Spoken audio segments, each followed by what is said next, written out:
WFSB, this is an Eyewitness News Update. Good morning, everyone, and thanks for joining us on this Friday, February 16th. I'm Nicole Nalepa, and here's a look at your top headlines today. Police in Hartford just arrested a man for a brutal killing. 36-year-old Byron Williams is accused of murder. Investigators tell us that back in November, he stabbed Kendall Jones several times on Albany Avenue. Jones was later found lying unconscious in a car that was parked right outside of the hospital.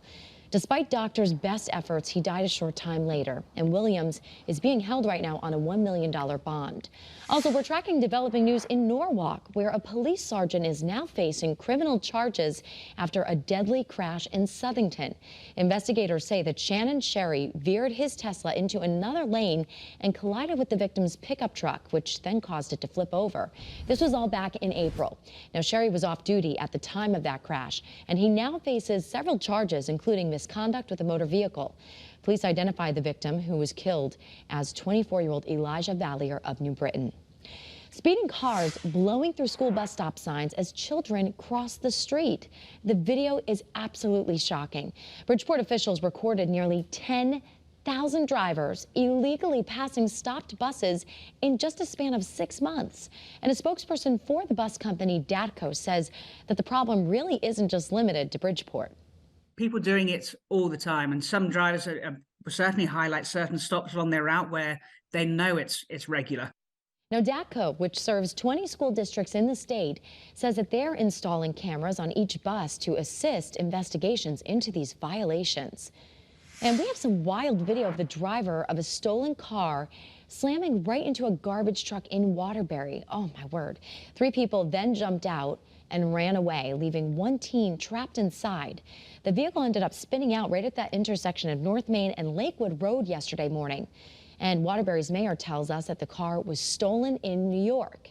Police tell Eyewitness News that the teen suffered some very serious injuries and was rushed to the hospital.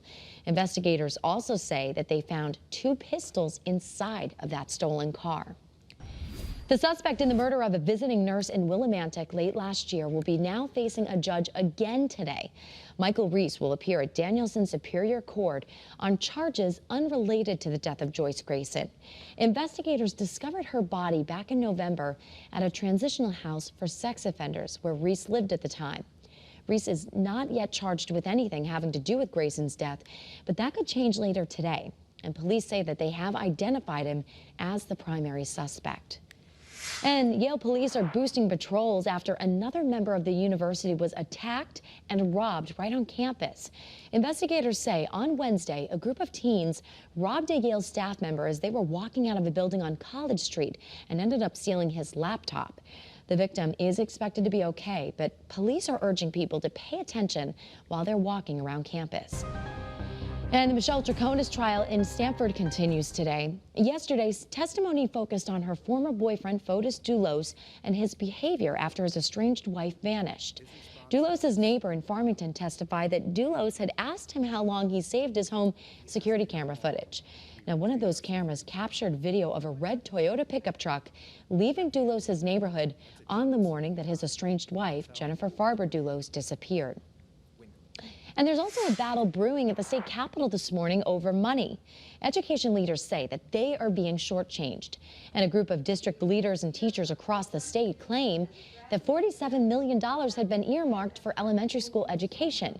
However, the governor's budget proposal would shift that cash to support early childhood education. Some education leaders are worrying that the loss of that funding will lead to cuts to programs and to their staff. All right, Scott, any cuts in the temperatures? Well, the temperatures aren't so bad this morning, Nicole. It's the wind. The wind. Ugh, the wind is biting and it's cutting and it's making those temperatures feel oh so much colder. We have a 2-pronged first alert for slick spots this morning from last night's overnight snow. Wasn't a whole lot, but it did coat up some of the ground surfaces, some of the driveways, some of the roads, secondary, tertiary roads. Might be a little tricky this morning, so just exercise caution, okay? Winds gusting 40 to 50 miles an hour this morning. They're going to increase as the morning wears on, and there could be some isolated power outages. We had about 450 as of about 7 o'clock this morning. Wind advisory in effect for Hartford, Holland, Wyndham, and Litchfield.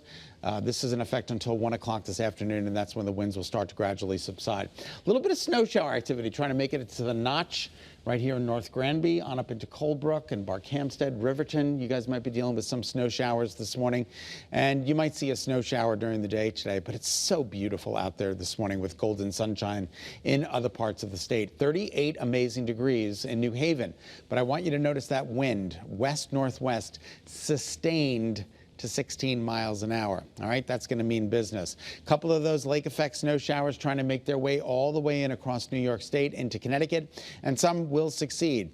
The winds 30 to 40 to possibly 50 miles an hour during the day, and then this evening they'll start to relax. Still windy, but they're going to start to relax, and then tonight they'll calm down. All right, so here are your headlines. Light snow equals slick spots.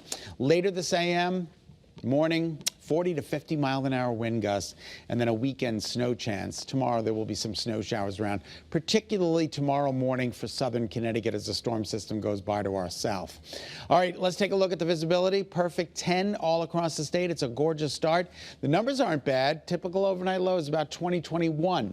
We're in the low to mid 30s, but the numbers don't go far at all today.